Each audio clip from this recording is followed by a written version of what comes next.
Commencement ceremony will begin in 10 minutes. Please silence your phones, stow your umbrellas, and take your seats. The program begins in 10 minutes.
And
members of the Precision Drill Unit Detachment 045, San Jose State University.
President of Menlo College, Stephen Weiner.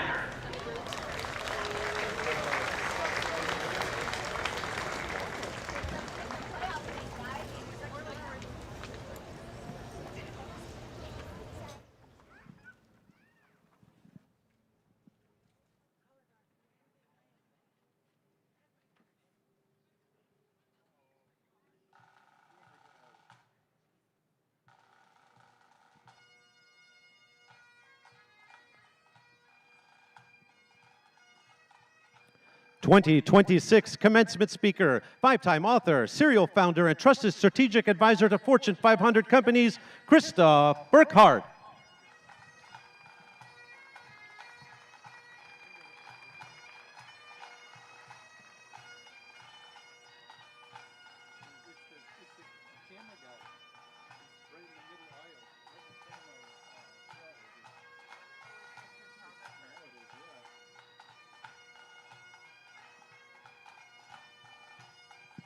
Commencement ceremony, Grand Marshal Charles Chop Keenan III.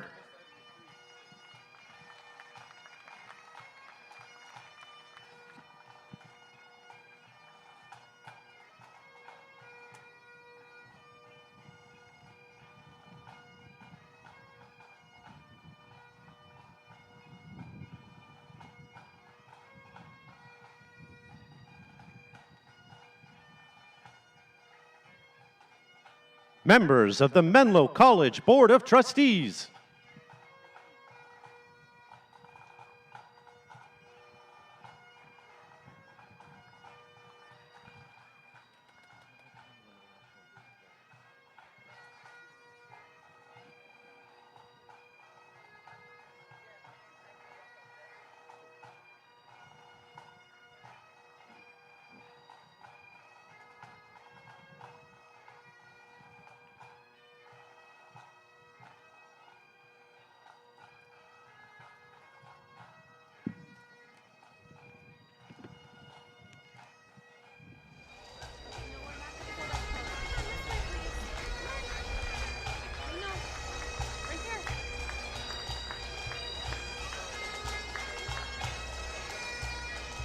Members of the Menlo College Administration. Should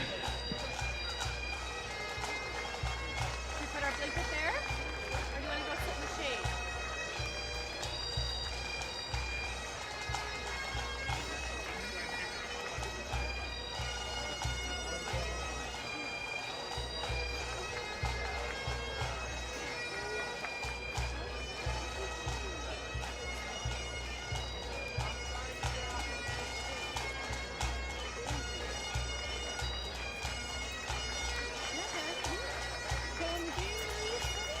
Vice President for Academic Affairs and the Dean of School of Business, Dr. Muwafa Sadawi. Oh, he's right there. He's under the white sweater. Oh, he's on balance.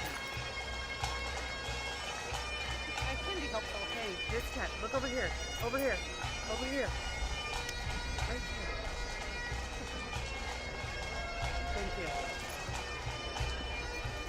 You guys are in the no-fly zone. Dean of Arts and Sciences, Dr. Melissa Michelson. Just follow the way up. No. Here, Daryl's speaking. Maybe she's hanging out with kids. They can hear her.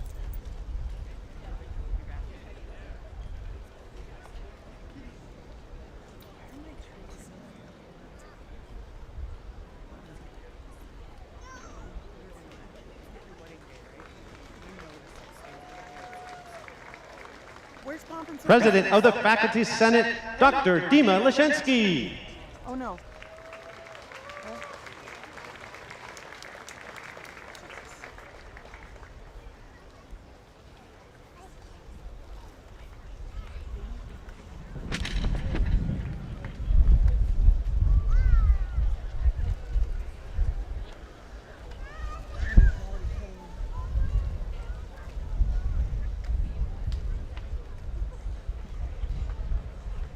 Members of the Menlo College faculty.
Alumnus of the class of 2023, Basil Merck.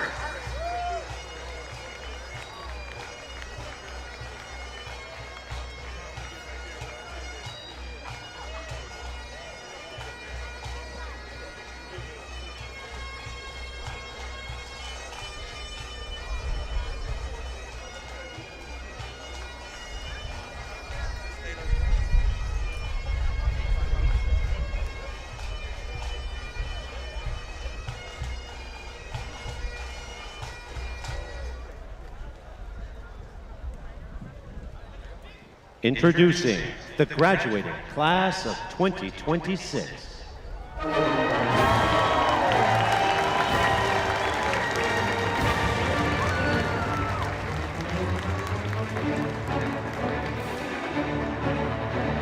And President of the Menlo College Student Government Association, Daryl Guerrero C.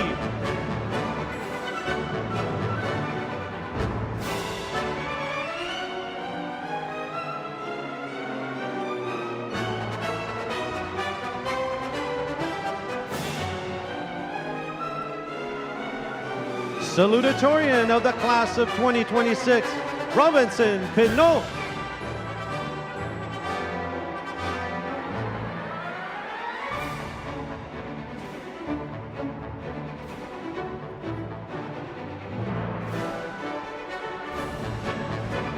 Carrying the Master of Arts, Sport and Performance Psychology banner and leading the cohort of Sport and Performance Psychology Master's graduates, Tatum Abram.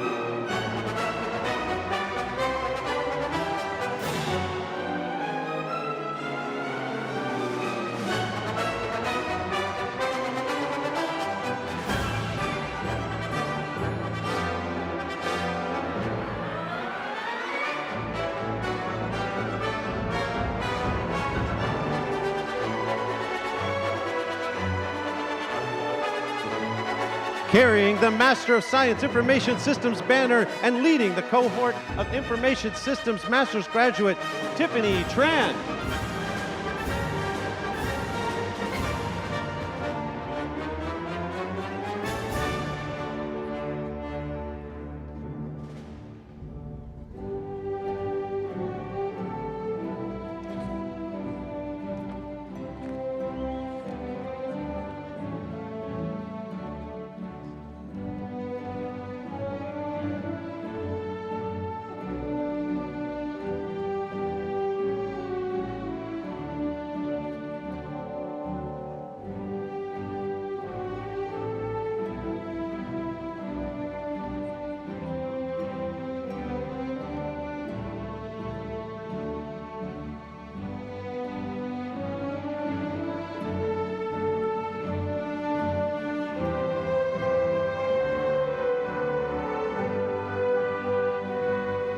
Carrying the Master of Science Financial Technology banner, our inaugural Financial Technology Master's graduate, Kahala Ursine.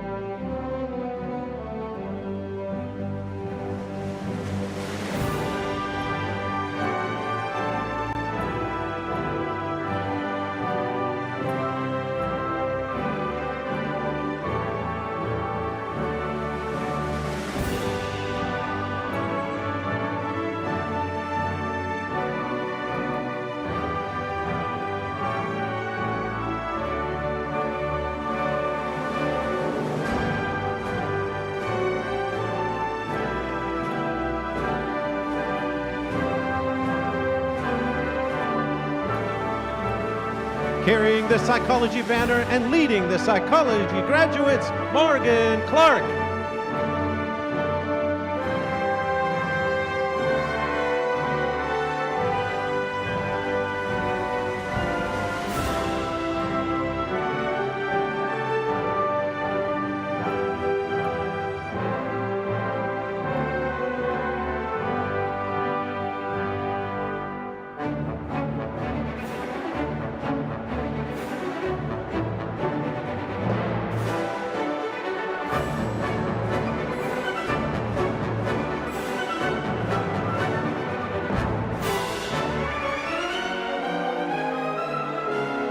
Carrying the business banner and leading the business graduates, valedictorian of the class of 2026, Mark Hagel.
Please be seated. And now, please join me in welcoming the Grand Marshal of the 98th Commencement Ceremony of Menlo College, Charles Chop Keenan III.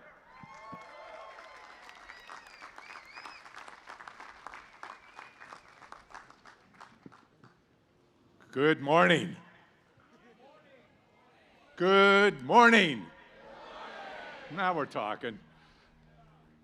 My name is Chop Keenan, a proud member of the Menlo College class of 1966. Don't do the math. I know none of today's graduates were around back then, nor were their parents. But take it from me, the feeling of standing here on Commencement Day is just as powerful in 2026 as it was 60 years ago. Hold that thought, because it will still be powerful 60 years from now. Something for all of you to look forward to. In 1966, we were just kids wondering what the world had in store for us. I certainly didn't imagine I'd be standing here 6 decades later, helping convene our 98th commencement ceremony. Someone asked me what the big difference is between today's class and yours. I told them, in my day, we were preparing to enter the workforce. In your day, you are preparing to reinvent it. I spent my life as part of this Menlo family, first as a student and now as a trustee. I've watched this campus grow from a small local college into a global hub that welcomes students from every walk of life. I understand we have students from 48 different countries here today. Remarkable. I might have a few more gray hairs than I did in '66, but standing here today, the electricity in the air is exactly the same as it was 60 years ago. As Grand Marshal, it's my honor to be the first to offer heartfelt congratulations to the class of 2026.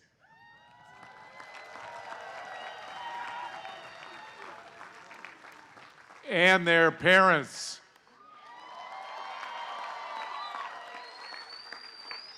This is your moment, and I feel lucky to share in it.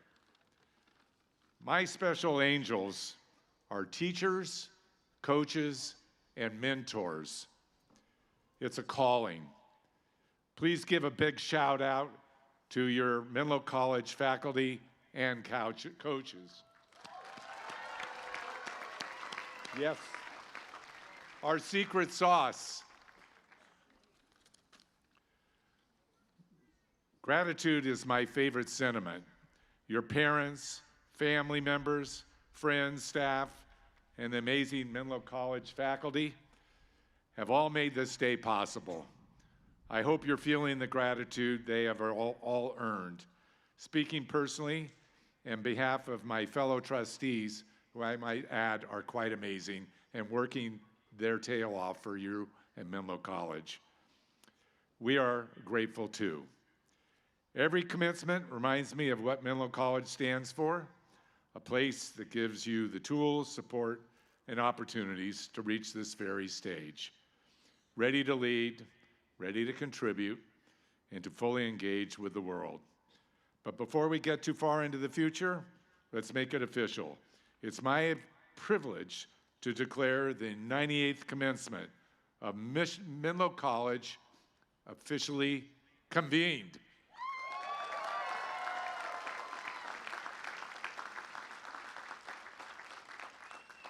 Please rise now for the performance of our national anthem, Right Hand Over Heart, sung by Vivian Sun, a student from Menlo School right next door. Thank you.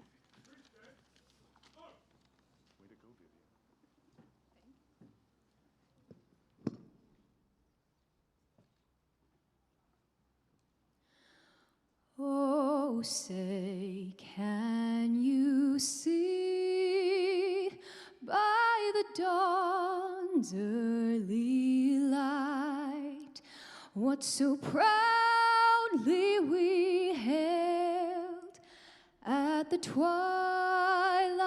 last gleaming, whose broad stripes and bright stars through the perilous fight o'er the ramparts hearts we watched were so gallantly streaming, and the rocket's red glare, the bombs bursting in air, gave proof through the night that our flag was still there. Oh, say, does that star-spangled banner yet wave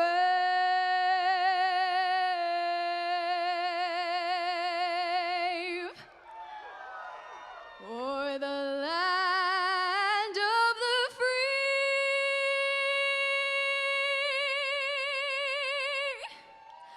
and the home of the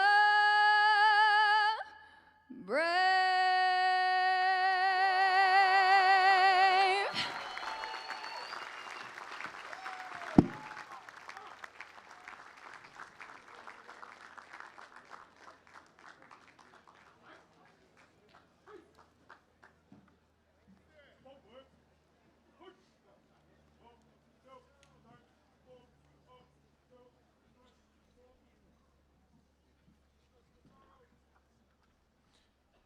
Vivian has performed the national anthem here on this stage for several years, and every year is better than the last. Thank you, Vivian.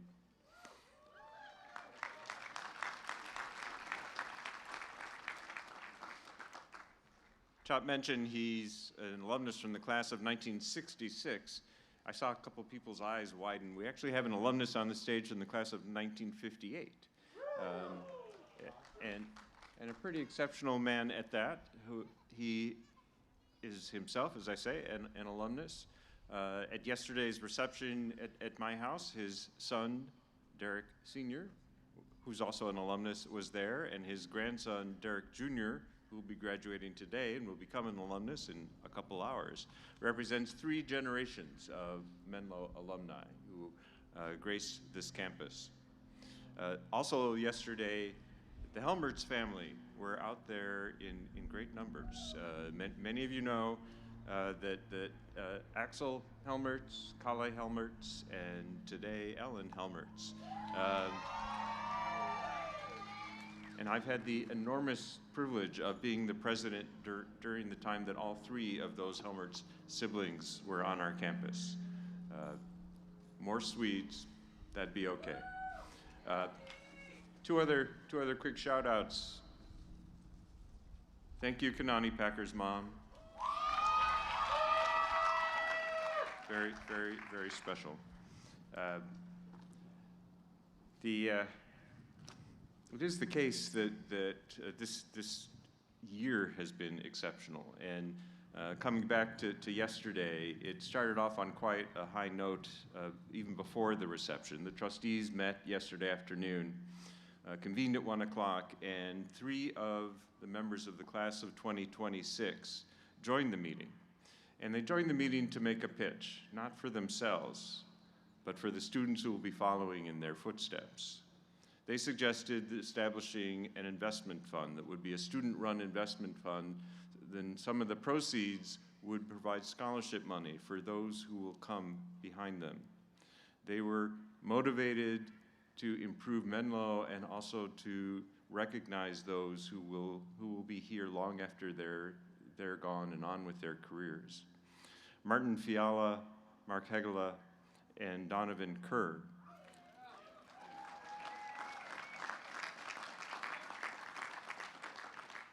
they made that selfless pitch, and in 10 minutes, they had raised $110,000. Personally, I thought we should stop the meeting then. It just couldn't get any better, but I was overruled with more business to take on. But I was so impressed with the, as I say, the selflessness of those 3 students. One last shout out, 2 more shout outs, sorry. Speaking of Donovan Kerr, I also had the pleasure of meeting his grandfather, Fred Kerr, last night. He and I have corresponded for maybe 4 years. First time I had the chance to meet him. I hope he's out there somewhere. Thank you for being here. And then a personal birthday message to Jack Stark. And anybody else whose birthday is today. Oh, right there. All right. It's not just yesterday that's remarkable. It's been a remarkable year for Menlo College, really a year of firsts and unforgettable achievements. I consider it a true landmark in Menlo College's nearly century-long story. There's a phrase I used for the first time last year and that it seemed to be so appropriate to Menlo College. I'm bringing it back for a reprise. Excellence is not an act, it's a habit. And you, class of 2026, you've made excellence your habit. The evidence is everywhere. 3 of you won the gold medal at the 2026 Global Scaling Challenge, beating MBA students and undergraduates from top universities around the world. Filippo, Gori, Oliver, Richard, Nays Sek, congratulations.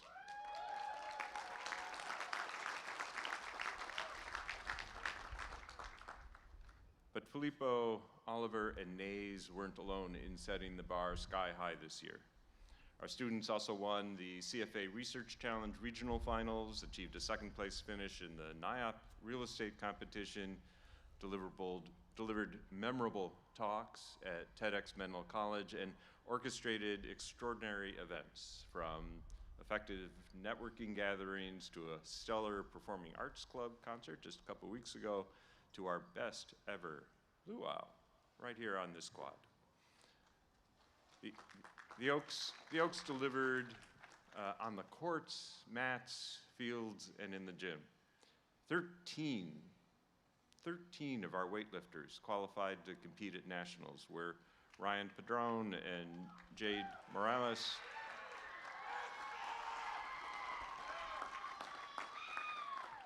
Ryan and Jade came back as national champions. Our Taekwondo our Taekwondo team qualified for the Grand Prix in South Korea, and just I think last weekend, one of the members claimed a gold medal at the Brazil Games. Both of our varsity wrestling teams successfully defended their conference championship titles year over year. And the men's team claimed the national title for the second year in a row. They came back with 6 individual national champions, including Kanai Tapia, who was named the most outstanding wrestler of the national tournament. Not bad. All of these extraordinary achievements in the classroom and in athletics and elsewhere, they're not isolated examples, they're a pattern. But here's what matters most. You did not achieve any of this alone. Every single one of these accomplishments was built on connection between students and faculty, between teammates and coaches, between mentors and mentees. That collaboration is who you are, and that's what you're taking with you as you embark on your next chapter. Over these years, watching you grow, compete, question, and create has been a privilege for me beyond words. You came to Menlo as students, you leave as leaders, because that's what you've proven yourselves to be over and over again. The remarkable firsts, the unforgettable achievements, the barriers broken, those were not accidents. They were the result of your commitment to each other and to this community, and that matters as much as your degree. As you step into the world, I want you to leave with one thought. The capacity to learn is a gift. The ability to learn is a choice. The willingness, sorry, I screwed up my own quote. The ability to learn is a skill. The willingness to learn is a choice. You've demonstrated mastery of all three, but the real gift you're carrying forward is not just what you know. It's who you've become by learning together here on this campus. Everyone will tell you that these are the years to find yourself. You've already done better than that. You've found each other. So when you face the challenges ahead, don't face them alone. Remember the connections you've built here. Remember that you are stronger together than you ever could be apart. That's the Menlo difference. That's what it means to be an oak. Celebrate this day. Hold on to the pride, the gratitude, and the wonder you feel right now. And when the world tests you, and it will, remember you have already proven that you are built for this. Now go prove it to the world. As your college president, I know I'm supposed to tell you that the best years of your life are behind you now. But don't believe that. They're not. And your time here has been incredibly special, and the memories will be with you for the rest of your lives. Next, I have the privilege of introducing our student speakers. First up is our 2026 valedictorian, Mark Hegela.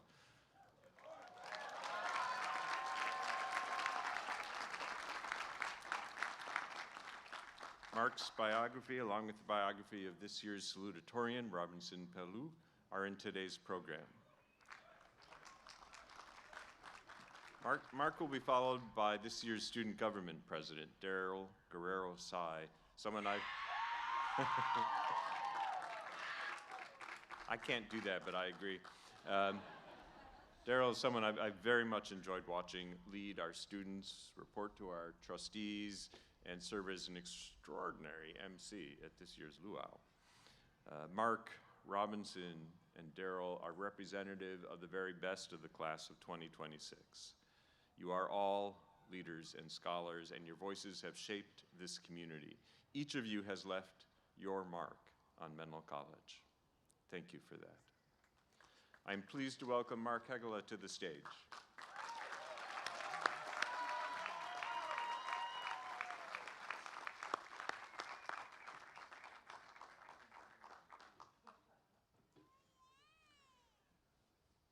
Good morning. I've been thinking about how to start this, and I keep coming back to a very simple moment. August 8th, 2023, my first day on campus. I walked into the Rising Scholars program, not knowing anyone, trying to look like I belonged here. But if I'm honest, I wasn't sure I did. I was one of many students, different language, different background, and no idea where I was supposed to go. Then, to break the ice, someone asked a question. What's your favorite candy? Simple question, right? But when it got to me, my mind just went blank. And out of everything I could have said, I said chocolate cake. Chocolate cake is not a candy, and I don't even like it that much. But what stayed with me wasn't the answer I screwed up. It was what happened next. Because instead of laughing, he smiled. And in that moment, something shifted. I went from feeling out of place to thinking, maybe I'm exactly where I'm supposed to be. Maybe I do belong here. I think if we're honest, we all had a moment like that. A moment where someone chose to see us instead of judge us. A teammate who stayed a little longer. A professor who believed in you before you believed in yourself. A friend who reminded you why you started, when you were ready to quit. And slowly, through the long nights, the memories, and the people, this place became more than a campus. It became home. Not all at once, and not without any doubt, but step by step, it did. I learned that community is not something you find. It's not something that's just given to you. Community is something you build together with people. Because I used to think success meant standing out, being ahead, being the best. But what this place taught me, what all of you taught me, is that who stands beside you matters just as much as where you're standing. Because we didn't just learn business or psychology. We learned how to show up for each other, for the person sitting next to you, and your friend who might be sitting somewhere else right now. And years from now, we won't remember every assignment or every presentation, but we will remember who was there. We will remember who stayed. We will remember who made us feel like we belonged. So today, as we step into what's next, I want you to leave with 3 things. Carry gratitude, not just for the big milestones, but for the quiet moments that changed you when no one was watching. Carry each other. Stay connected, reach back. Be the reason someone looks at their phone and is happy to see your name popping up there. And most importantly, carry joy. Not someday, and not just when you make it, but all along the way. Because success will take you places, but people make those places mean something to you. And this place means a lot to me. Menlo didn't just give us an education, it gave us each other. And that will matter far longer than anything we have achieved alone here. So go forward with gratitude, with purpose, and with joy. And when someone asks you where it all started, tell them it started here.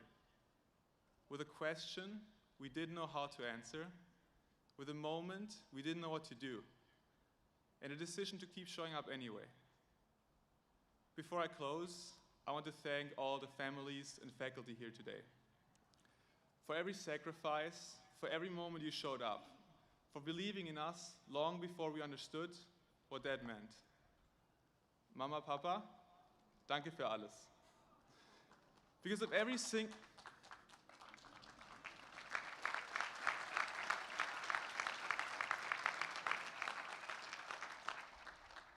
And because of every single person here today, because of every late night, every setback, every moment we almost gave up. We didn't just arrive here. We worked for it, we stayed with it, and in the end, we made it. Congratulations, class of 2026.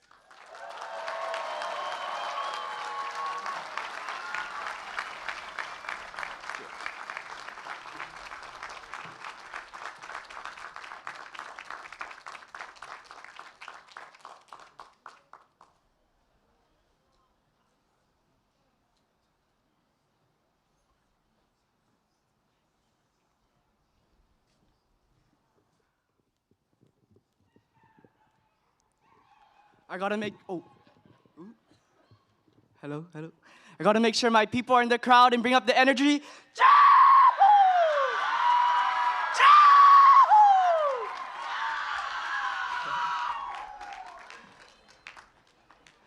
Good afternoon, faculty, staff, families, friends, and most importantly, the Menlo College class of 2026. Oaks, we're finally out. But for real though, we made it. We made it past the long nights of studying, the 810s, the 610s, the thesis presentations, the internships, and all those patio nights. This year has been an incredible experience, especially having the opportunity to serve all of you as student body president. From Oaks Nights and the Luau to another epic Summer Slam where we all came together one last time. We sure made a lot of memories. But when I really think about all these memories, it wouldn't have happened without all the people, the community, the people we saw every day walking to class, the people we laid out on the quad with, and the people we called for those in and out runs. We are marketers, analysts, entrepreneurs, creatives, financial minds, future psychologists, and leaders. And somewhere along the way, we picked up skills we didn't even realize we were building. We learned how to build brands, read data, pitch ideas, and think strategically. But more than anything, we learned how to adapt. I am from the small town of Hilo, Hawaii. Growing up there taught me the importance of family, staying connected to where you come from, and appreciating every moment as it comes. Life moves slowly there, in the best way possible. The community and culture truly shape who you become. That environment kept me grounded, but it also pushed me to dream beyond the islands and want more for myself and my future. Around 6 years ago, my family received news that my grandma had been diagnosed with ALS, a disease that slowly takes away your ability to move, communicate, and eventually your quality of life. At the time, I was just a high school student, trying to figure out what came next, while also trying to enjoy what felt like the last few years of being a kid. I became one of her caregivers, coming straight home after school to be there for someone who had always been there for me. She always knew how badly I wanted to leave the islands for a search of new opportunities and to create a better future for myself. Right before I left for college, feeling uncertain and honestly kind of scared of what was next, I came across some of her old papers, coursework for a marketing degree she never had the chance to finish, which I didn't know. Today, she's still fighting every day to be here with us, and her resilience reminds me why I have to keep pushing forward. So today,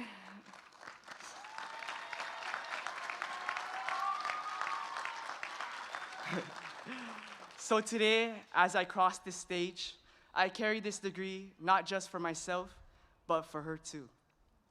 My grandma immigrated to America from the Philippines for a better life, not just for herself, but for her children, her grandchildren, and generations to come. Like so many immigrant families here today in America, she faced sacrifice, hardship, and uncertainty so that we can have more choices, more opportunities, and more hope. As much as I wish she could be here watching me cross this stage, this walk is proof of the many sacrifices that our families made to bring us here today. So today, I want to speak directly to every child of an immigrant family, everyone trying to figure it out, every international student, domestic student, and everyone here today. Don't slow down. Don't doubt yourself, and never forget where you come from. Because this is the American dream. Not something handed to us, but something built through sacrifice, struggle, and generations of people who gave everything so we can stand right here. And now it's on us to take it even further. Now we're stepping into a world that doesn't come with a syllabus. It's on us now. And honestly, we're ready. Isn't it crazy that we live in one of the most innovative places in the world? We're surrounded by millionaires, billionaires, startups, and the most creative minds out there. And we get to be a part of that too. We get to learn here, grow here, and now step into whatever comes next. So take the risk. Apply for the dream job, start the business, travel, create, fail, try again, and most importantly, enjoy life along the way. As we walk across this stage today, let us not forget the people who believed in us, even during the moments we doubted ourselves. Our professors who challenged us to grow, our families who sacrificed so much to get us here, and our friends who stood beside us through every late night, stressful exam, and unforgettable memory. Everyone who supported us along the way. The diploma that President Weiner will hand us may have our names on it, but it also belongs to every person who helped us become who we are. To my family, thank you for your love, your support, your patience, and for never giving up on me. To the class of 2026, this is only the beginning. And as we leave Menlo and step into the next chapter of our lives, let's continue to dream big, stay grounded, and never forget the community that helped shape us into who we are today. Congratulations, class of 2026, and as always, and forever, go Oaks!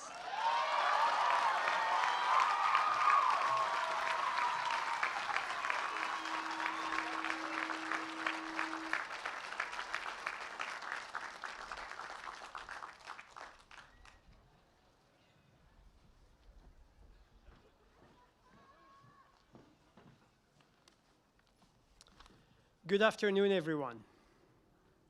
Mark, Robinson, and Daryl, And to every member of class of 2026, congratulations.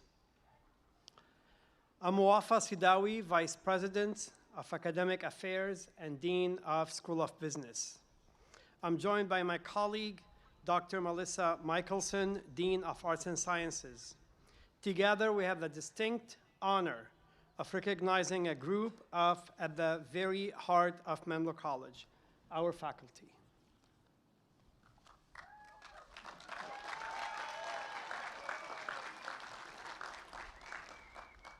Menlo faculty are more than educators. They are mentors, role models, and champions of our students. Their dedication helps make Menlo College such a transformative place. And here's a little-known truth. While professors shape the lives of students, it's the students, your curiosity, your energy, your questions, that leave just as lasting an impression on the faculty. Our faculty go above and beyond every day, whether it's spending late nights preparing lesson plans, pushing students to reach just beyond what they thought possible, or being there with a kind word or listening ear when someone needs it most. This is what defines Menlo's academic experience. Today, we're proud to recognize 5 outstanding faculty members whose contributions this year have truly stood out. These are the recipients of Menlo College's 2026 Faculty Awards. The first 2 recipients are Associate Professor of English and Digital Humanities, Dr. Lisa Mendelman, this year's Dean's Scholarship Award recipient,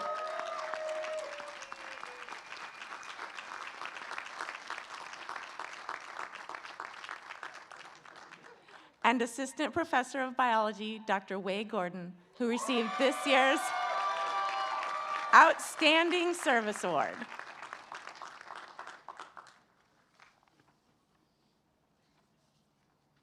The other faculty members we honored this year are Professors Manish Tiwari, this year's Charles Emmerich Teaching Award recipient. Professor Fatim Ben Buhani, this year's Faculty Student Collaboration Project Award recipient. And Adjunct Professor Amina Mansour, who received this year's Adjunct Service Award.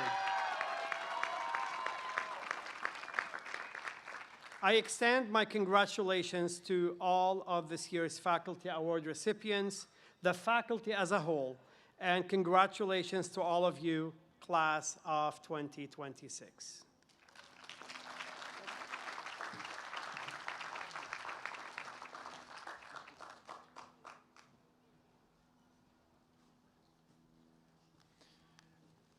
I have one more celebration to share with you before we hear from our commencement speaker.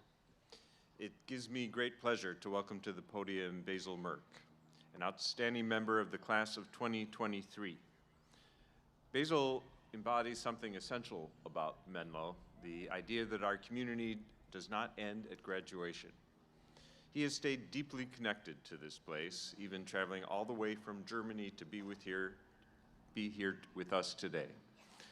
He also introduced me to today's commencement speaker, Christoph Burkhardt, whose work and vision align perfectly with what we hope our graduates will become. Basil will introduce Christoph shortly. To Basil, thank you. Thank you for your ongoing commitment to Menlo, for bringing Christoph to us, and for reminding all of us, especially the class of 2026, that once you're an oak, you're always an oak. Basil, your presence here today with us is a gift. Please join me in welcoming Basil Merck and our commencement speaker, Christoph Burkhardt.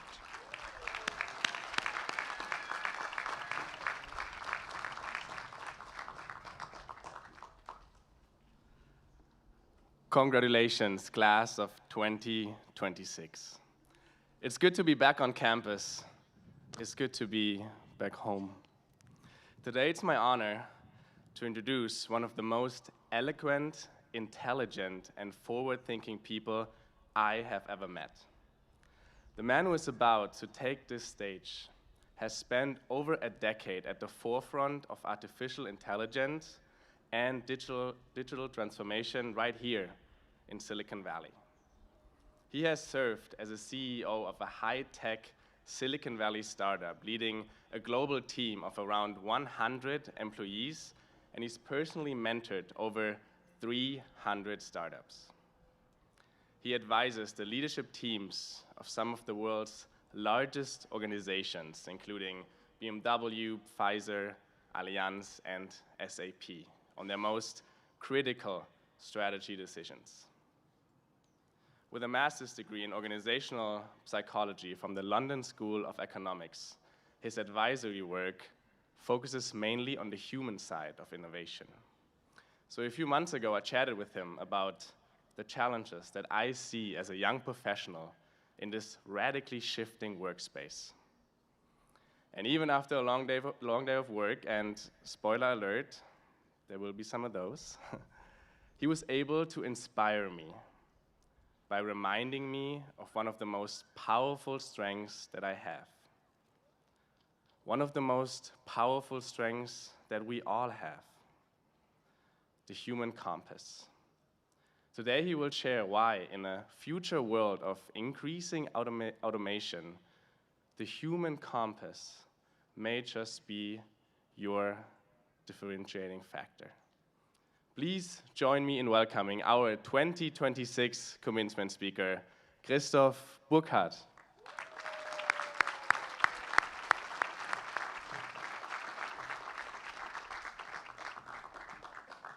Thank you. Thanks for having me. Thank you, Basil, for pretty much doing the speech already. Preparing for today, of course, I was thinking a lot about the future that you're facing, and we kind of have to talk about the elephant in the room. A lot of things are going to change, and this is a time of incredible challenge, but also of unprecedented opportunity. And I hope we find kind of the trade-off that we're looking for. Thinking about today, so I've prepared about 2 hours of material, but they said I have about 10 minutes, so we gotta kind of rush. One thing I noticed is, if you think about it, who's never gonna have a graduation ceremony like this is ChatGPT.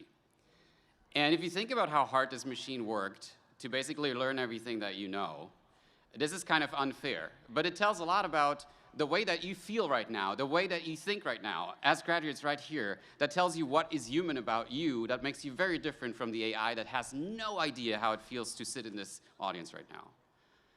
So who you are right now and what you're feeling is something that AI will not only not be able to copy or replace, it's something that it won't even understand.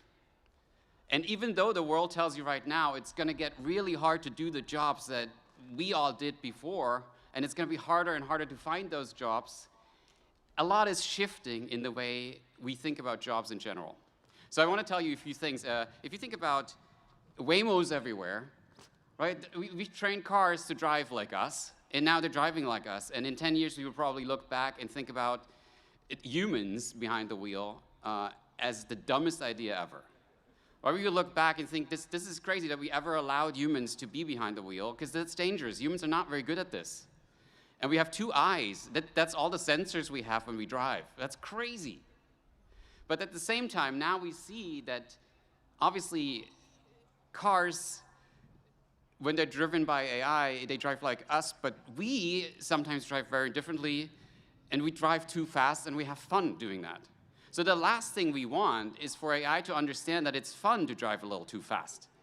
Like, can you imagine what happens to a car like Waymo when they understand how it feels for a human to get the adrenaline rush of driving too fast? That's exactly what we don't want. So there is something in us that makes us feel fun about certain things. And I know a lot of you are athletes. I had the chance to talk to a lot of you beforehand, and I know about your fears, and I know about the opportunities that you see in your dreams. But one thing is clear, that you will not be replaced. The things are going to change. So I want to tell you 3 stories from my experiences that have shifted my thinking, and I hope some of this will resonate with you. When I was 24, and I was working on my master's research on collective intelligence with Google. They invited me to meet the senior engineers for some interviews in Bangalore, India. So I flew all the way over there, and we sat down, and I was supposed to ask all my smart questions. And I showed up in a suit because I didn't know that you don't show up in a suit when you go to Google, because I had never been to California. So I went there, it was crazy hot, and we were sitting in this room, and I was supposed to ask all the questions, but instead all these senior engineers started asking all the questions, and for 90 minutes they were bombarding me with questions, and I got kind of panicked because I had to get my questions in, and it just didn't happen. They had questions all over the place, and they were really interested. At first I thought they were testing me with their questions, but they weren't. They were generally curious. They really wanted to find out what I think about certain things. And when I walked out, I didn't get a single answer. And this is what we learn.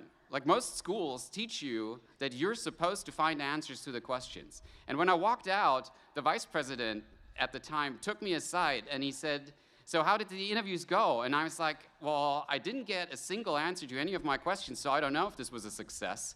And then he said, there's only one thing that's worth it, and that's to find your own question, a question that is so unique that no one else is asking it. And it's a question that's so exciting to you that you're willing to chase it for the next decade. So it took me over a year to understand what that means. But you kind of have to find your own question, and now is the time to really look at what's exciting to you. What's the question that you can't answer right now that will drive all your exploration for the next 10 years? There are lots of those questions, and the cool thing is that AI has no chance of coming up with any of those questions. But what we have to shift is that you redefine over and over what your question is, rather than thinking that you need to find answers and that's the game. Jobs are no longer about the output you generate, they're about the outcome you create, and you can only create new outcomes if you have better questions than the last generation. So I wish for you all that you find your question and you find better questions, and then someone will find the answers. The second thing I learned is from the startup I was running. We had about 90 people. We were sitting together. We had a technology, no product, and we had to kind of figure out how the product is supposed to look like. And now, if you have a team of a lot of people, and you notice this with your friends around you, everybody has an opinion. Right? So if you look at AI, they don't have an opinion, really. Humans all have opinions about ideas. So there's product design. The senior engineers have ideas about what they did before and what they want to do next. Everybody has an opinion about what they think the product should look like. But really, what we noticed is in the end, we went with the product design from the most junior person in the room. And yet now you might think that, okay, the most junior person doesn't have the experience, but they came up with something that we hadn't seen before and that the market hadn't seen before. So it's hard to come up with something new if you have a lot of experience in the field. And so we trusted that this junior design was great enough to bring it to market. So the crazy thing that happened, and I credit not the junior designer, I credit everyone in that room. And this is, I think, is something that's very uniquely human, is that we all run completely different models in our heads. Right? AI runs one model. Every Waymo car is driven by the one unified model. We all run completely different models. That's why you have so many different opinions. And people love their ideas, so they will fight for them. And we have a hard time accepting the ideas of others because we're so in love with our own ideas. And that's normal. But collective intelligence, when humans come together and they share what their unique experience is, your memories, your backgrounds, 48 nations, countries in this audience, just among you, the backgrounds alone will create completely different answers to all the questions that are here. So it's not about trusting that your experience is enough. Even the most junior person can bring something to the table that will convince everybody. And this is the other thing that will come up. Now you're the junior person in the room, but a few years later, you will be the senior person, and you will have to accept that there will be a junior person coming up with a better idea that you didn't see coming. And so I credit my senior engineers just as much as the juniors, that they accepted that this design was better. That's collective intelligence, and that's something that machines can't do. Every AI, you talk to an AI system, you talk to AI in the morning and you talk to it at night, it gives you the same answer. Try that with a human. They don't do that. When we're tired, we give different answers. ChatGPT is never going to tell you, I'm really tired right now, leave me alone. It's never going to do that. When you correct ChatGPT, it's always going to say, oh, yeah, sorry, yeah, you're totally right. Because it's a yes-sayer. It has to do that. It's a know-it-all and a yes-sayer. If this was a human being, it wouldn't be very popular. So it says yes and agrees with you, but that's not what humans do if you tell them they're wrong. They will fight back. And that's hard, but what comes out is that we collectively create things that are way better than we could alone. And now what we're moving into, and this is the world that you're facing, we always had a world in which humans had to come together to create innovative new things. And then we added machines, and machines were supposed to create a lot of stuff on their own, and we tried to automate everything. And now we're realizing, wait, the real value comes from orchestrating hybrid teams of humans and machines, in which the collaboration of the two creates something that we haven't seen before, that's better than any system could create on their own. But we're stuck with the human experience. We're stuck being human and having fun. We're feeling pride right now. And you deserve this, but a machine will never understand how that feels. The athletes in the room, you have sport and performance psychology up here. No word in that degree says AI, because there's nothing in here that AI has no idea how it feels to be in sports. It doesn't have a body, so there's no physical experience. It doesn't feel pride the way that we do it. It doesn't know how it feels to overcome challenges in your own performance. And then it doesn't know that you have to create a mental state to get to that level of performance too. So there's a lot more to the human experience that creates the performance and what we're supposed to do, the achievements that we do, the innovations, the progress that we're making comes from us being human. And sometimes Silicon Valley is in the trap to think that we are just the neocortex. And if you look at AI models, they're all modeled after the neocortex. But we are so much more than the neocortex. We have a physical experience of this world that contributes to all the innovations we have. And we will always serve humans first. And the machine is going to help us do that. So lastly, I was born and raised, grew up in Germany. And I know there are lots of Germans here. You've heard from them already. And you've probably met Germans. They're kind of special. So growing up, I always thought something is weird here, but I don't really fit in. That's not my crowd. And so it took forever because, yeah, it took until I was 25 until I figured out, wait, and I went to London and I met some Californians and they said, you have to go to San Francisco at some point. They're more similar to you. So I went and then I was like, oh, this is where all the weirdos are, right? This is where I fit in. And it's the strange thing that we try to fit in so long that in Germany, I tried all the things. I pretended in so many ways to fit in, just not to stand out. It took me to move halfway across the planet to figure out that that's probably not the best move. I pretended at some point that I liked the Backstreet Boys.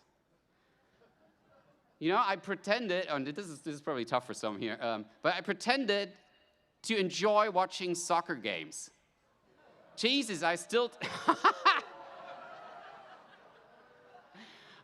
don't get it. But of course, this is about standing out or fitting in. And of course, we all try to fit in, and we all build our communities, and we all find our tribes. But at some point, this is graduation. This is what it means to me, is that you figure out this is not about a certificate that you're getting right now. This is one step closer to stopping pretending to be something that you're not and becoming the person that stands out. The biggest asset that you bring to the table in the next 5 to 10 years is your absolute uniqueness. It's the weird part of you that will drive your success. It's not the stuff where you try to be as normal as possible. And I hope you figured that out earlier than I did. It took forever. And I'm still feeling like every day I'm letting go of something like soccer games, I'm graduating a little bit. And I think this should be the feeling. It's a process. The journey of our lives, we're going from graduation to graduation, and every time we become a little more who we are and who we're supposed to be. And this is so different from the machines that surround us. They're not unique. They work with one model. One model drives all the cars. One model gives all the answers in ChatGPT. That's not how it works. We are so unique. Not only do we run 1,000 models at the same time in every head, no head is like the other heads. We all think completely differently, and that's the best thing we have. So I hope you lean in on your uniqueness as your biggest asset. And if you look at companies, they're starting to figure out that unique data is much better than large data. If you have the same data that everybody else has, your model is not going to be better. Your uniqueness is going to be the asset that defines you. And this brings me to the last part of this, where we already heard the words success and excellence a lot. And I think the rules are changing in this game. It's not that you learned the rules of the game. And if you think about chess, why computers are so good at playing chess is because the rules are very strict. And it's very clearly defined. You can't leave the board. And sometimes, and in sports we do that too, the rules are clear. And that's good, so you know how to perform. But the reality is that businesses are shifting completely away from playing chess. They're not playing chess anymore. They're reinventing the game. And your job will be to let go of the games that we played in the past and invent the new games. Companies are completely shifting. What we're doing will shift completely. We're not doing the jobs that existed yesterday. You are the generation who's going to figure out what the jobs of the future are going to look like. And I hope for you that you take this responsibility serious and do it. Do it. So finally, the difference between success and excellence, I think, is that successful people play the game really well. They play inside the game and they win. But it's not about winning anymore. Excellence is about becoming the best version of yourself, the most unique you can be, with the most unique question that you can chase all your life. And for that, I wish you all the luck and all the courage. Class of 2026, congratulations. Now go change the world. Thank you.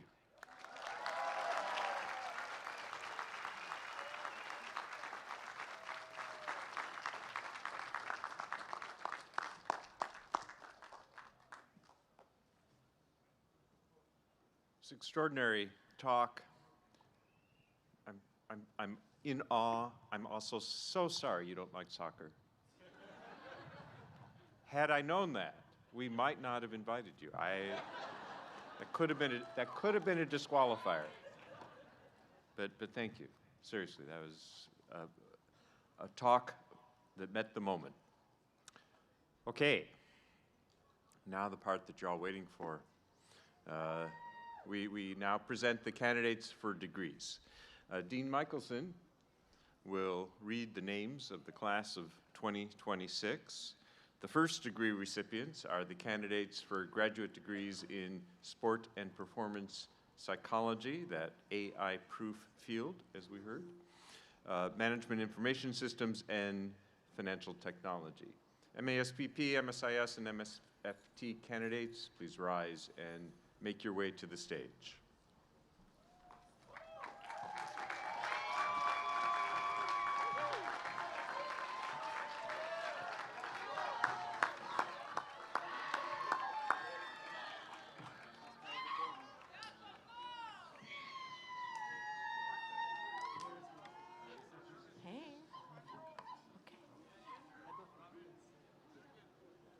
It is my privilege to announce the candidates for the Master of Arts degree in Sport and Performance Psychology. They will be hooded by Program Director Dr. Carolyn Hobbs. The Master of Arts degrees in Sport and Performance Psychology are awarded to Andres Jesus Maldonado Conejo.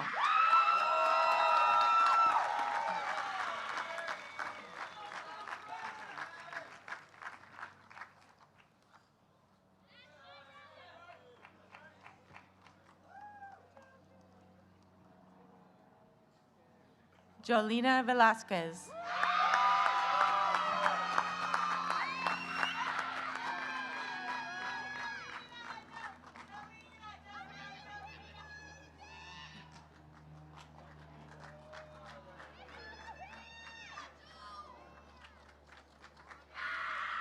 Richard Keel.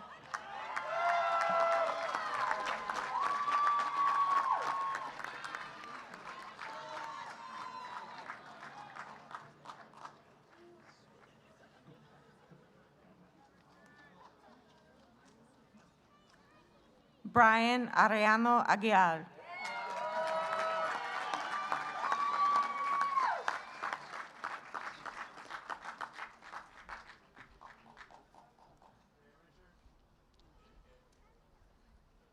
Mira Olani Lovesango.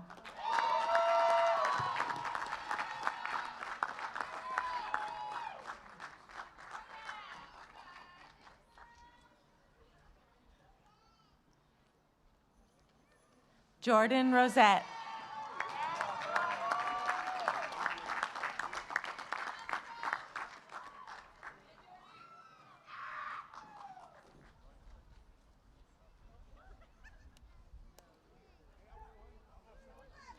Layla Signs.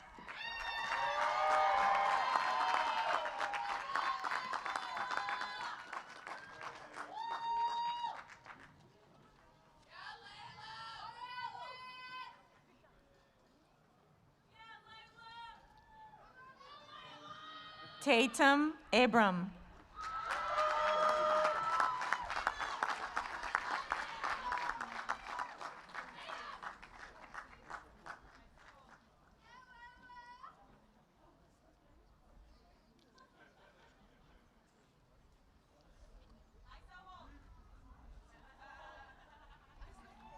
Cristian Abrego.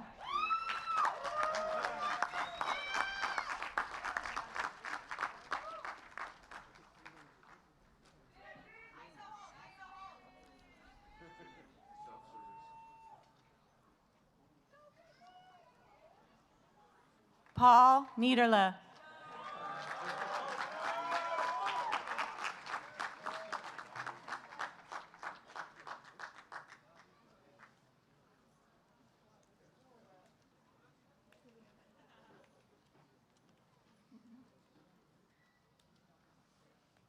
Franziska Niederle.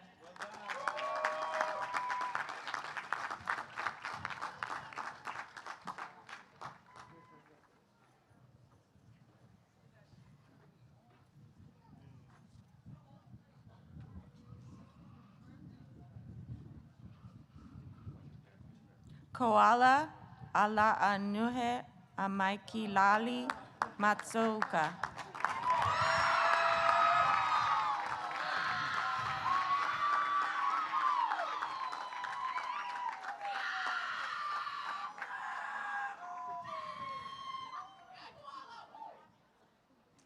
Andrew P.J. Fuentes.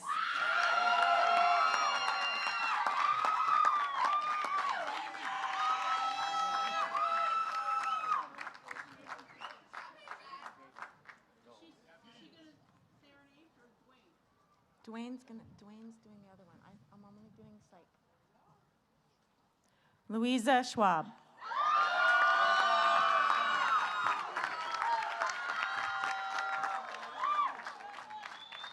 Associate Dean Dwayne Brooks will now read the names of the candidates for the Master of Science degree in Information Systems and in Financial Technology.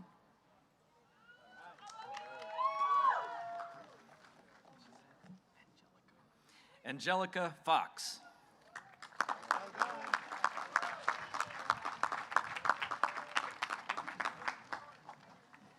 Shamila Machayeki.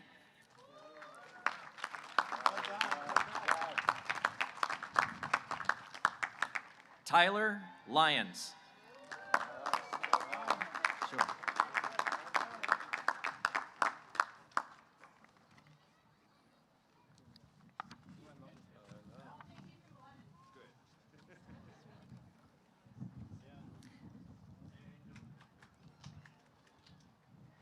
Donovan Cole.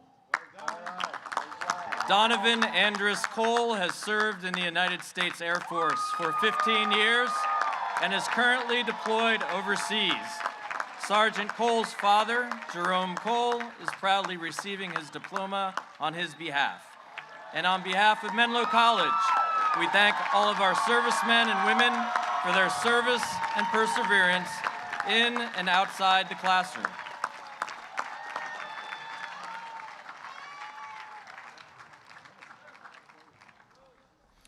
Arlene Ahoste.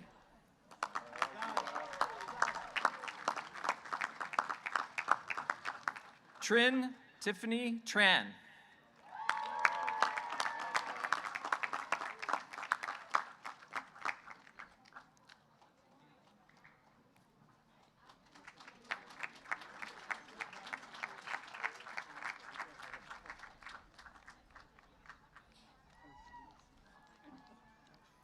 Matab Kazemi Zanjani.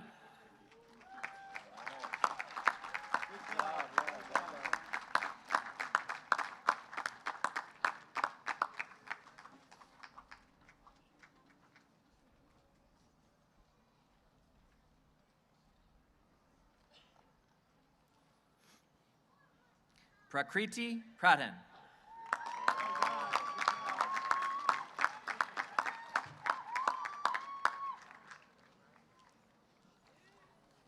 Reixiong Zong.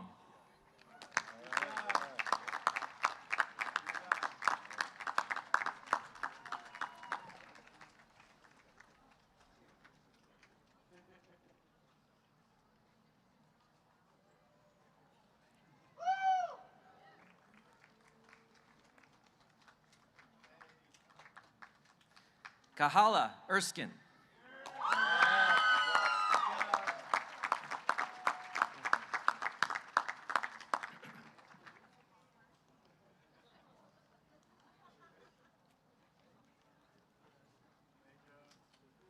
Frida Schmidt.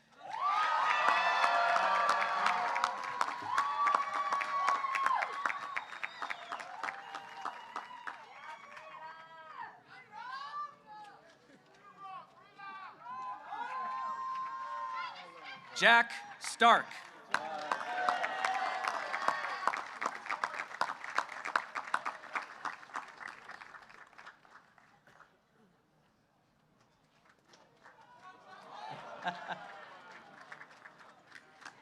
Erkin Tutunchi.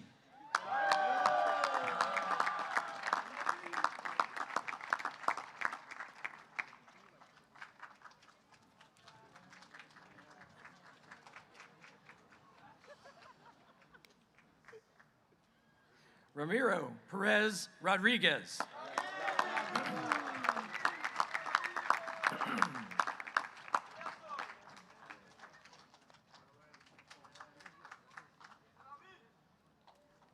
Galen Del Vecchio.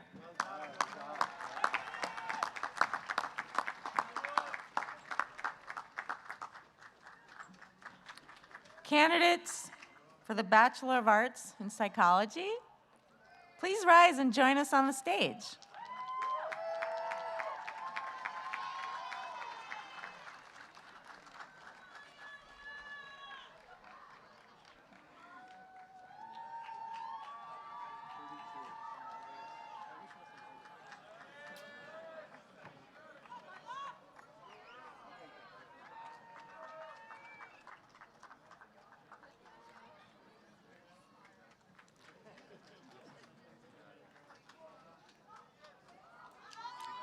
Anthony Martinelli.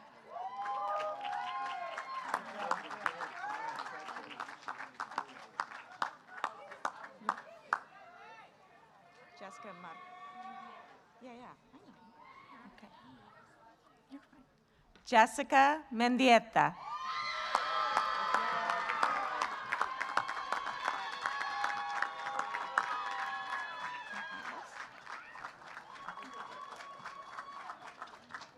Neela Fritz.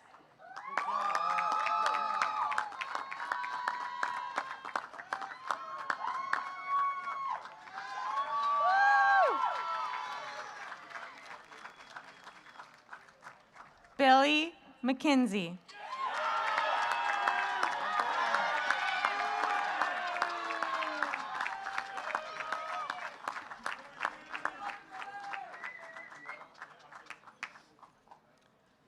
Morgan Clark, summa cum laude.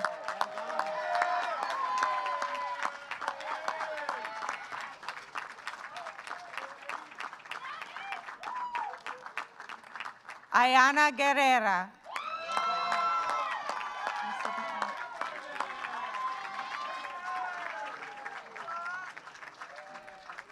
Chloe Lira.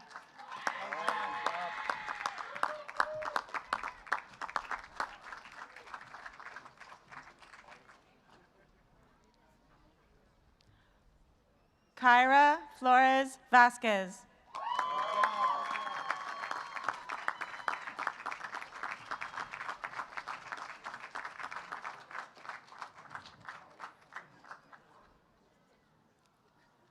Wendy Maximo.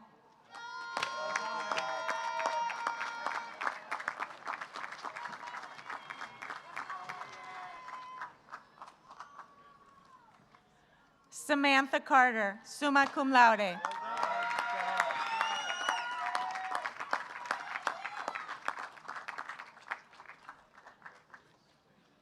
Rabob Mohammed.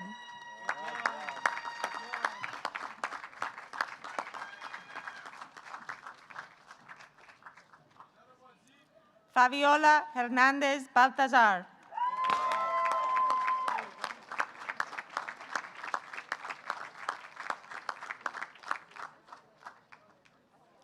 Ash Marshall, cum laude.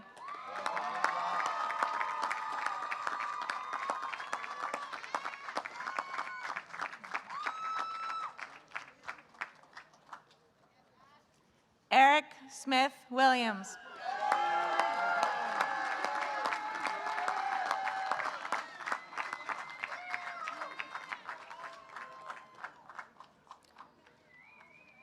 Kanani Maoloa Packer, summa cum laude.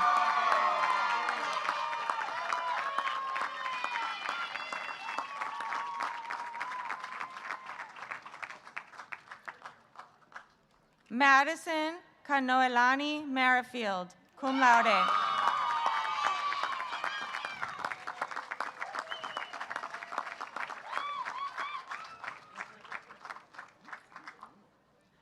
Mason Hanshaw, magna cum laude.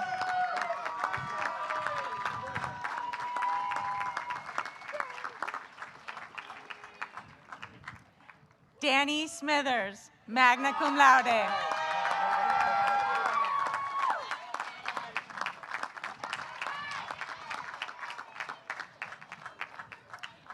Lila Devereaux.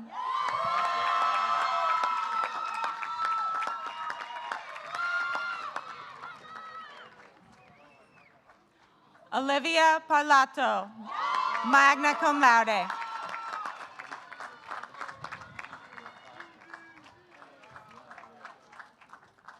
Ruby Dorr.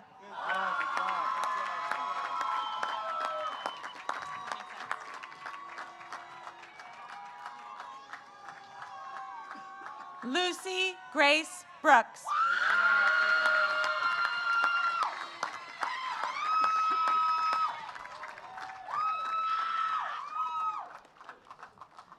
Gabriel Rodriguez, magna cum laude.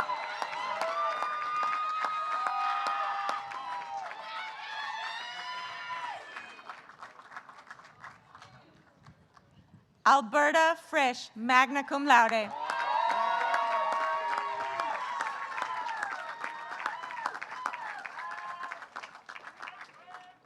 Jamal Unu Wakulu.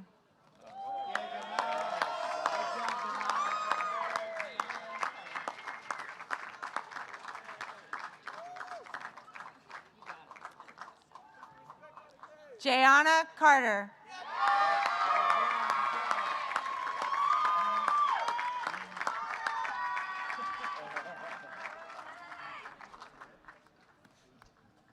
Ezekiel Lara.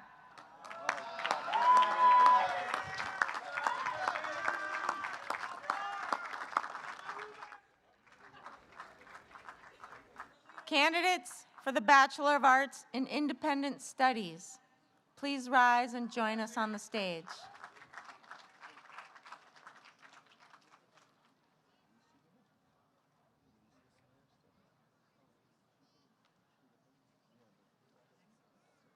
Do we have any of those? Candidates for Bachelor of Arts degrees in Business, please rise and join us on stage. We definitely have some of those.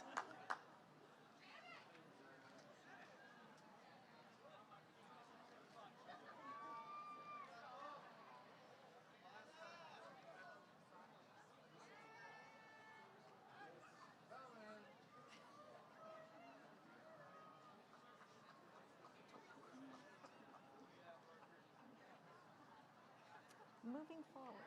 You're moving forward.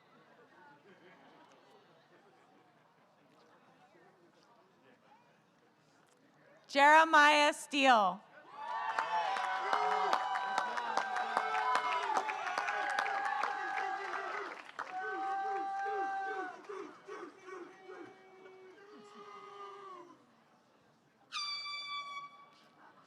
Kuna Ipono Tapia.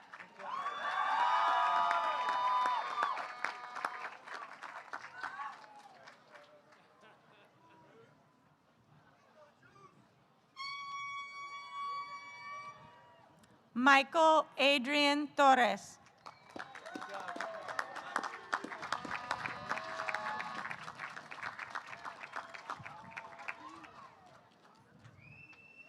Diego Cesar Chaidez, summa cum laude.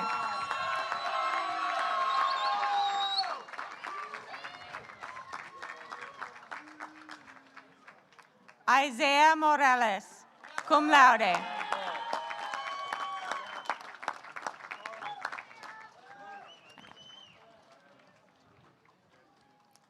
Emmett Mercado.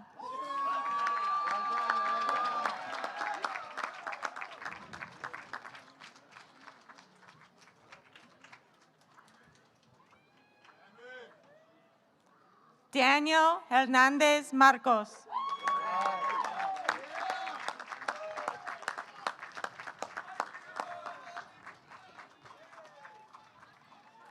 Jacob Connors.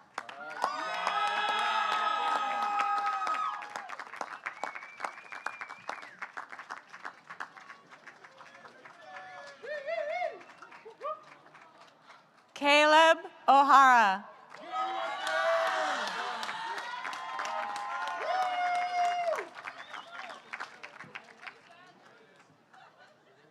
Aiden Rowe.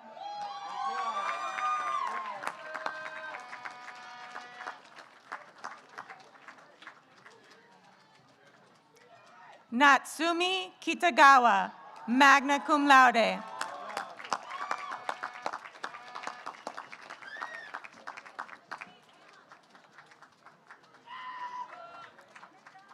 Eva Conan, summa cum laude.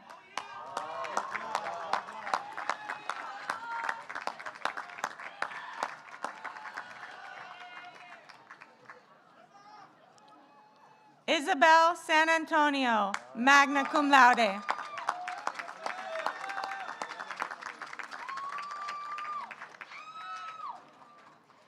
Charlie Kaplan.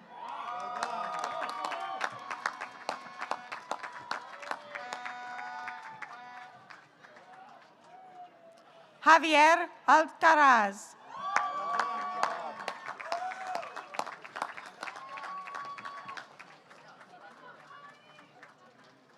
Roger Llorens Gomez.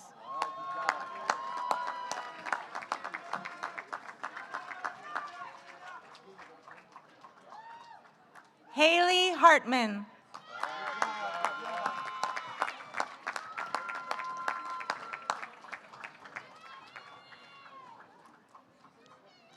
Angelina Pohajo.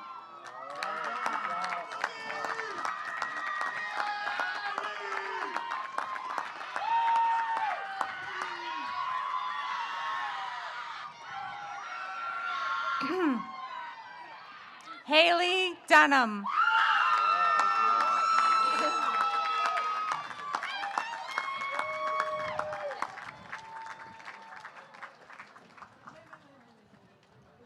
Kaylin Gonzalez, cum laude.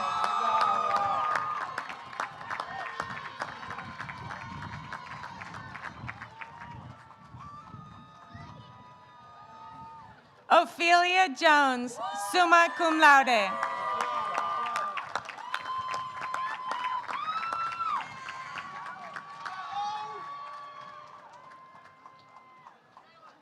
Georgia Melchor, summa cum laude.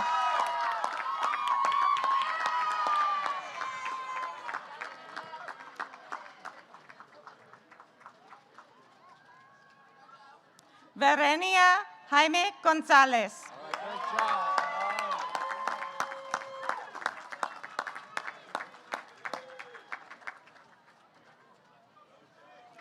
Pavanpreet Puni.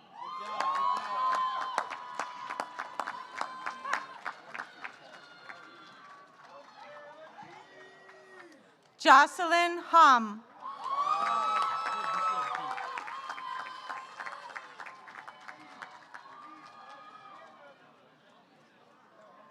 Kovayapo Akopan, magna cum laude.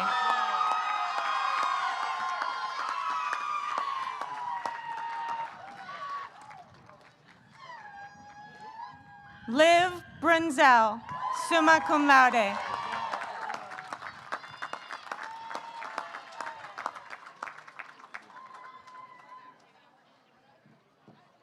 Samuel Brewer, summa cum laude.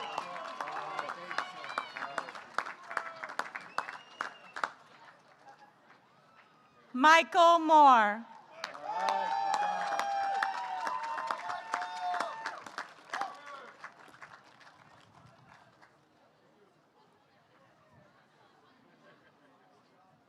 John Roden Sarmiento, magna cum laude.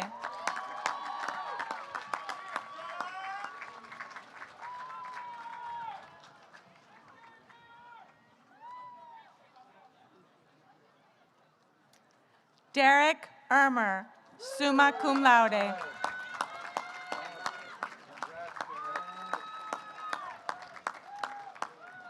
Nitin Venkataratnam, cum laude.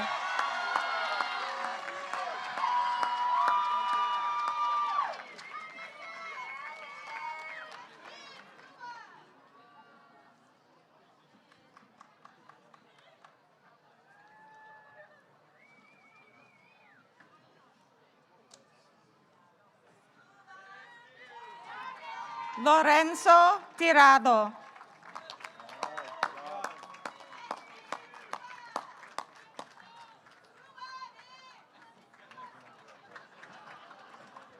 Nargis Hassani, magna cum laude.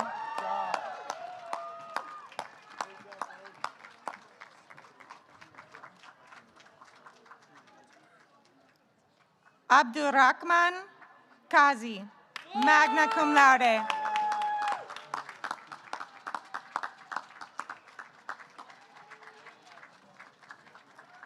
Sadarkuja Akromov.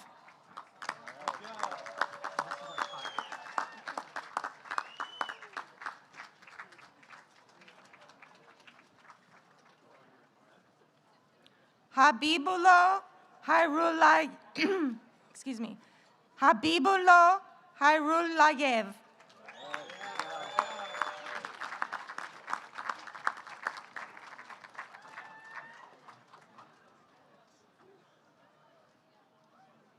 Roger Pech Novello.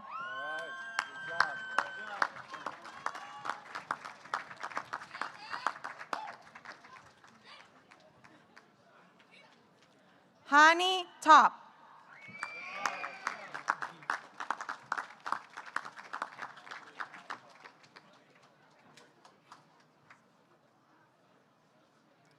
Raniel Pico.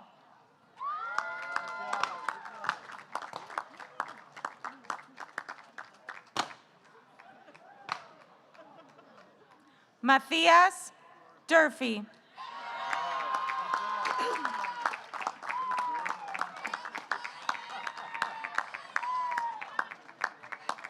Janet Muala.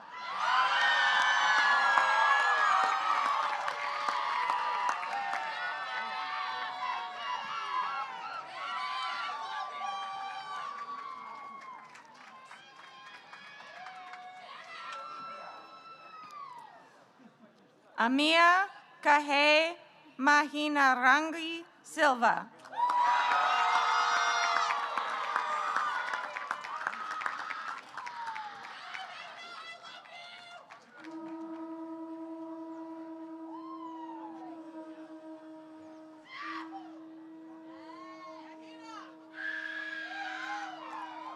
Giulia Martinelli, cum laude.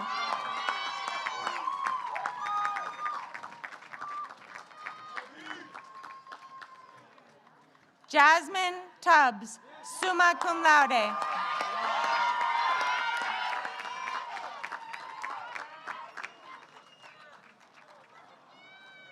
Julia Louise Gomez Tena.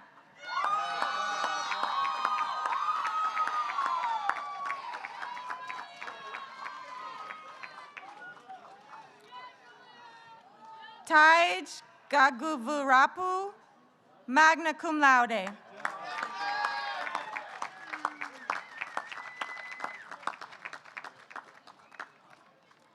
Caden Thurston, magna cum laude.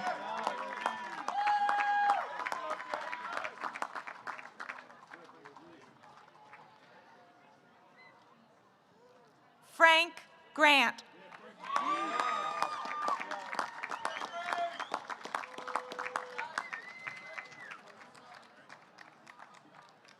Donovan Kerr, summa cum laude.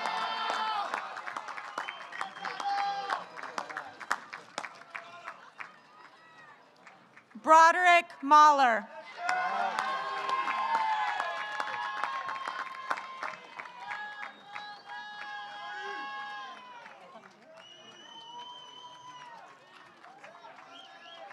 Connor Morger, cum laude.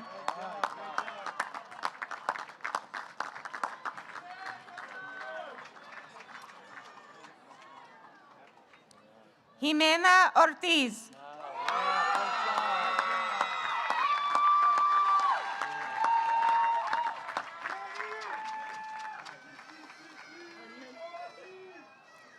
Ian Brusewitz, summa cum laude.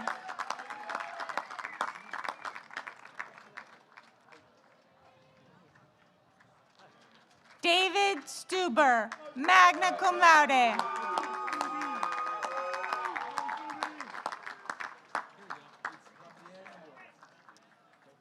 Anil Ismailzada.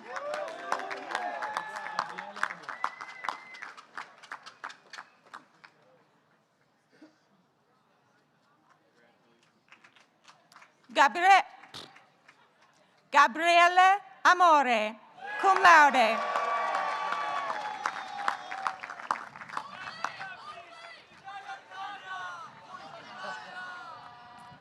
Oliver Meyer.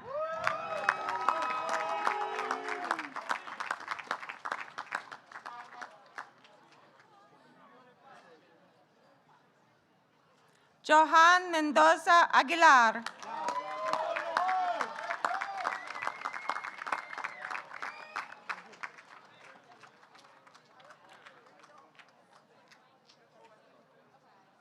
Joseph Archer, summa cum laude.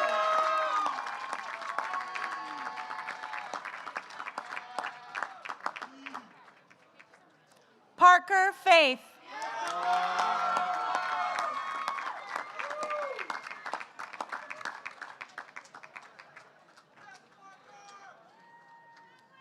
Lois Ingram.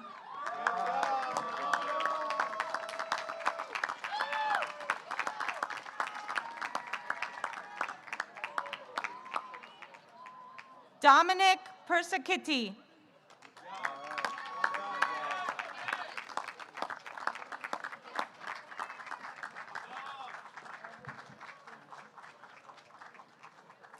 Evelina Guzet, cum laude.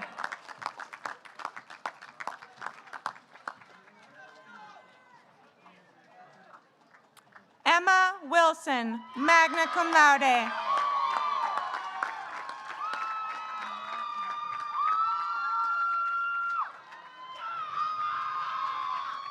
Lyra Edeker.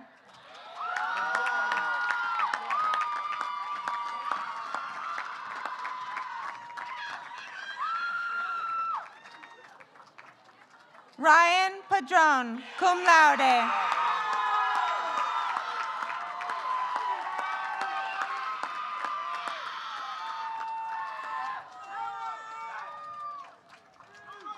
Sydney Ueda.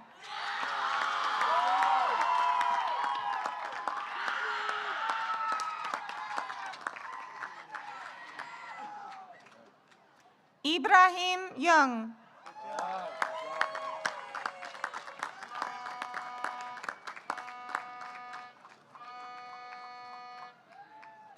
Oliver Richard, summa cum laude.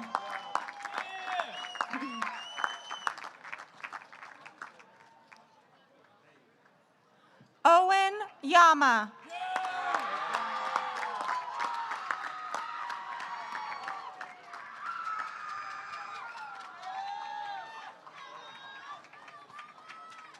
James Woodley.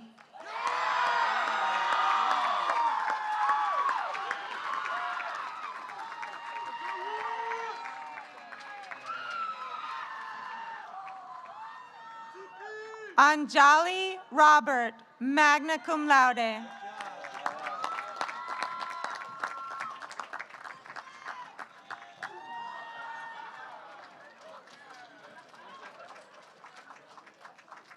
James Galinovsky.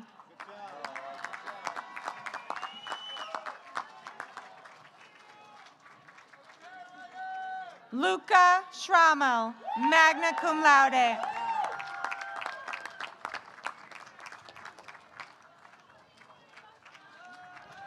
Summer Blue Lambert.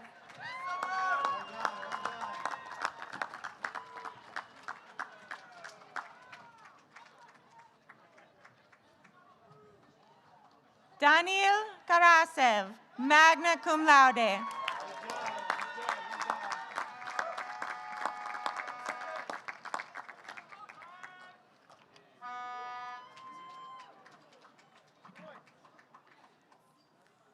Femke van Schalkwijk, summa cum laude.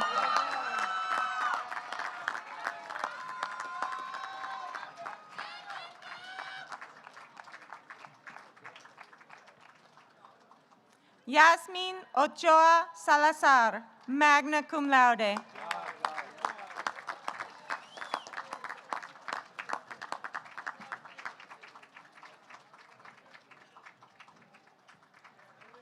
Rohan Muheshwamun.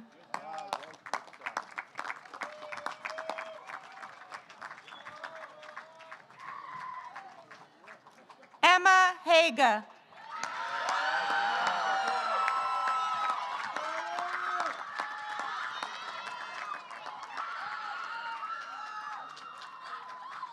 Tifen Marti, cum laude.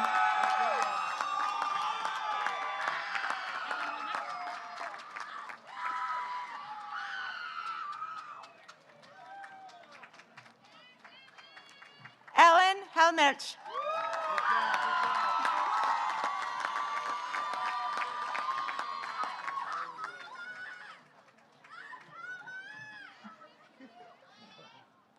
Alphonse Ortega.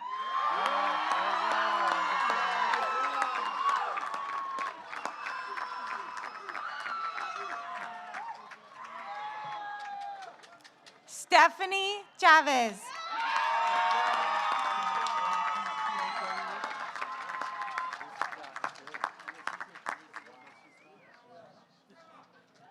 Desiree Jones.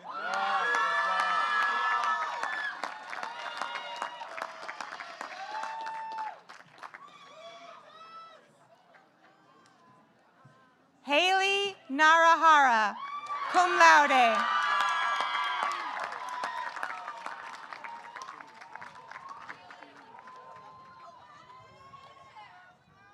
Keana Valle, magna cum laude.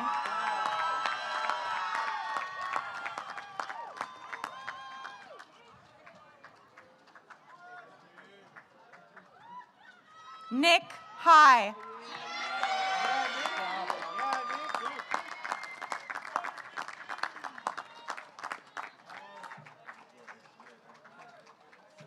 Sean Gill.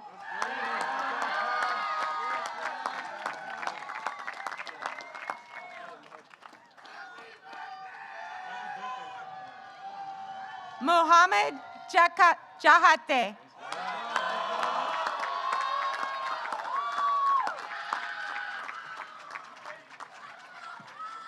Darren Lum.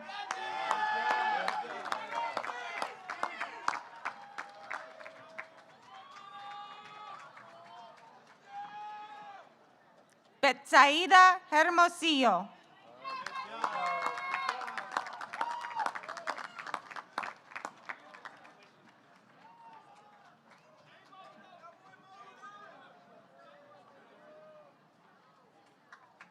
Giselle Diaz Muria.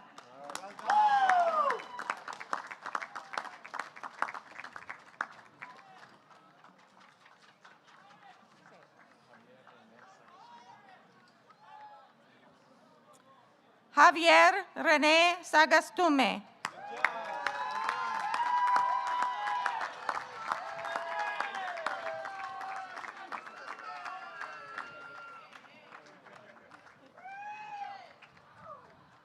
Robinson Peluo.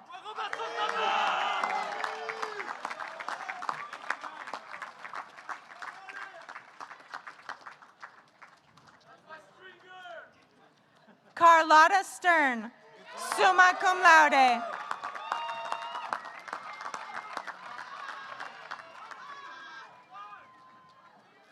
Claire Kikawa, summa cum laude.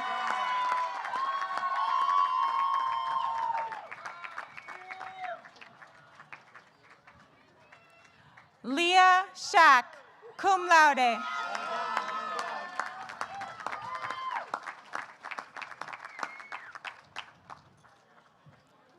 Duarte Brito.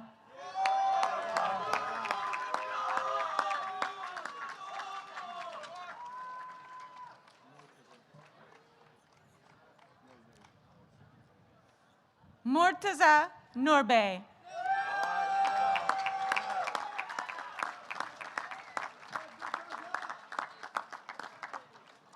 Yusra Hedas, cum laude.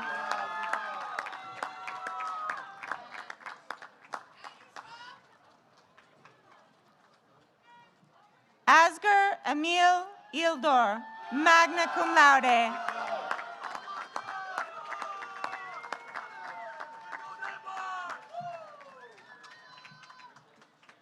Rafi Ohanessian.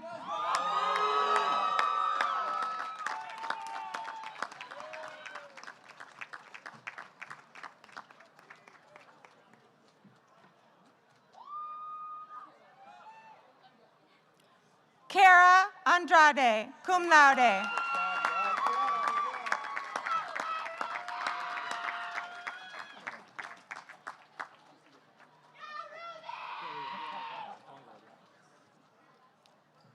Killian Congard, cum laude.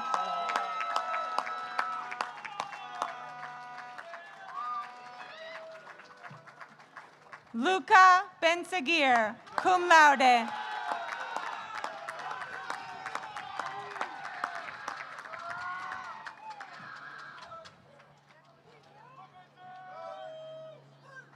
Jasmine Gonzalez.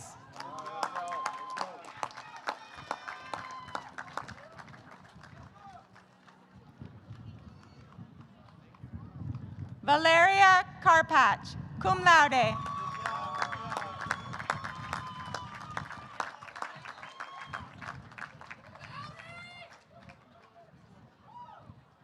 Shelby White, cum laude.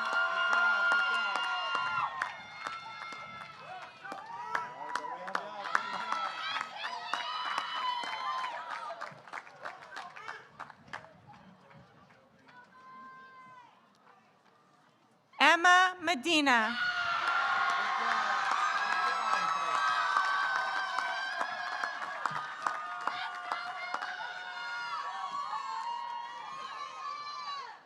Andrea Morales.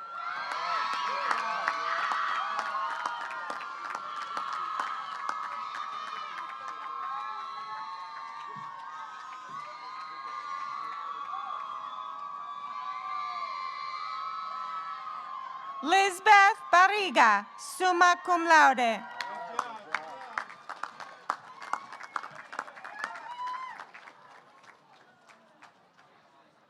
Roy Diaz Lopez.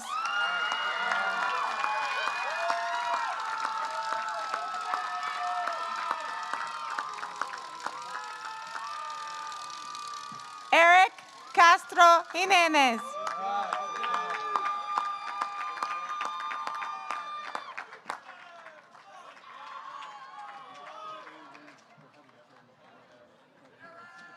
Martin Fiala, summa cum laude.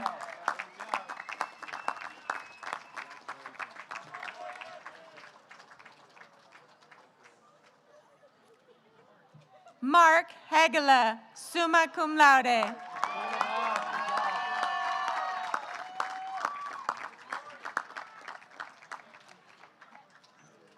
Lars Fessler, magna cum laude.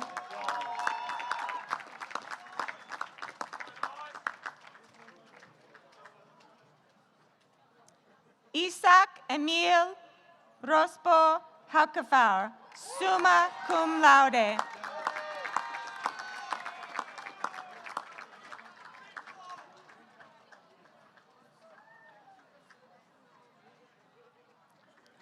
Tyler Mays, summa cum laude.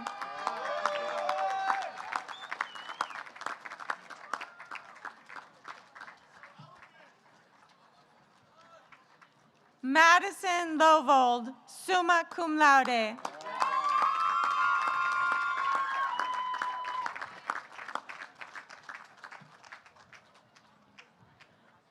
Justin Cazarotti, cum laude.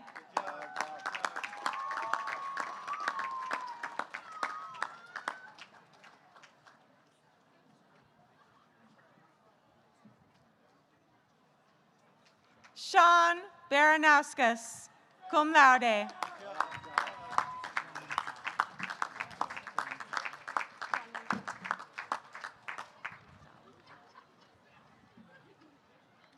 Jiangnan Zhao, magna cum laude.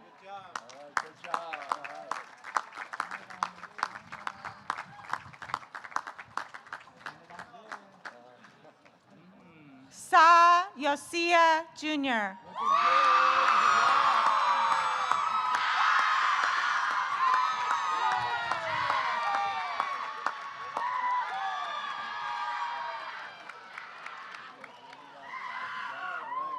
Jesse Young.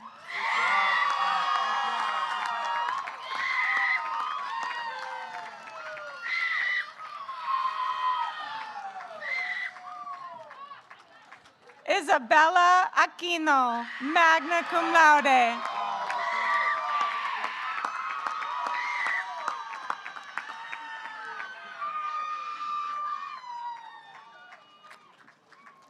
Victoria de Oliveira Michelacci, summa cum laude.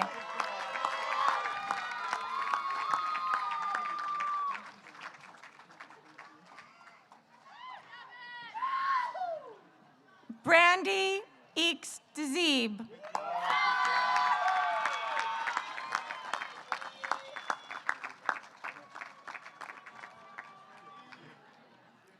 Daryl Guerrero C.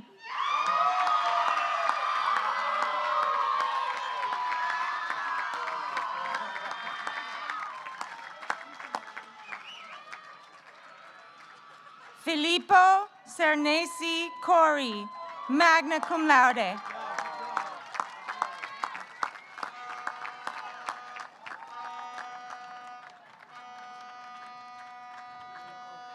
Nenot Aminata Sek.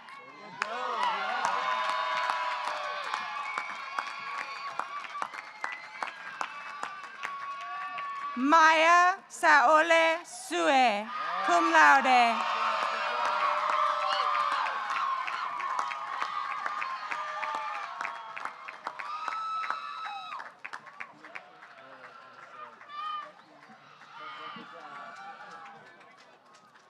Finally, we also celebrate the following members of the class of 2026 who could not be here with us today. Earning a Bachelor of Arts in Psychology, Brian Chang, summa cum laude. Jade Clavier, Alan Cruz Gomez, Katrina Colm, and Lydia Slobodian, magna cum laude.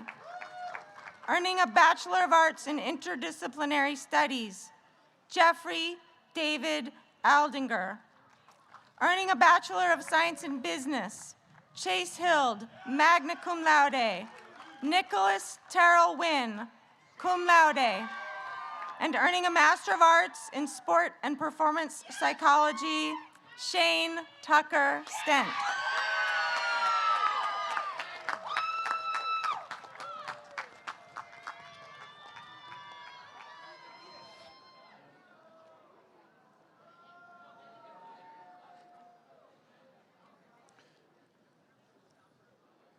Congratulations, class of 2026.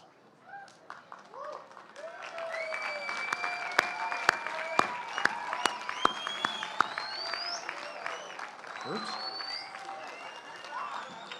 Not yet. To all of you, thank you. Thank you for letting Menlo be part of your life's journey. Now go change the world. But before you do, I have a brief two-step exercise. First, please rise. Now, if you haven't already done it, this is a test. Your tassels are supposed to be on the left after I give you your diploma. So if they're on the right, move them to the left. For those of you who got ahead of it, leave them there. That simple gesture marks the transition from student to graduate. Okay, second step, receive the following benediction. By the authority vested in me by the Board of Trustees in the state of California, I hereby confer upon you, the members of the class of 2026, your degree, along with all the rights, honors, and privileges that come with it. And now, to everyone gathered here today, it is my great honor and joy. Man, people are really jumping the gun here. My great honor and joy to present to you the Menlo College graduating class of 2026. Cue the confetti now.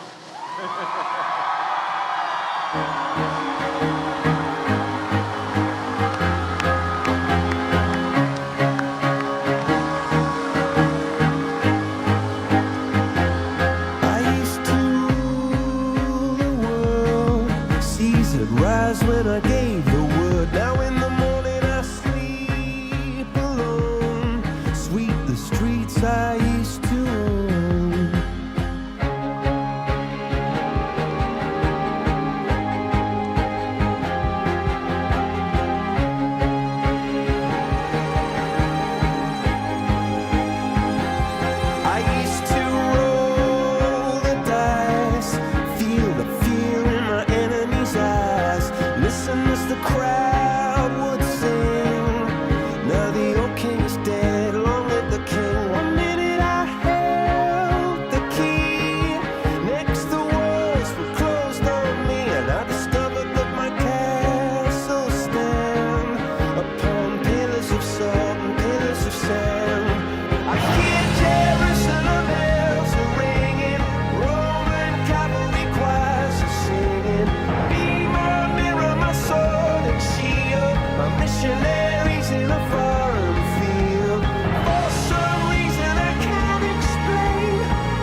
was when I ruled the world.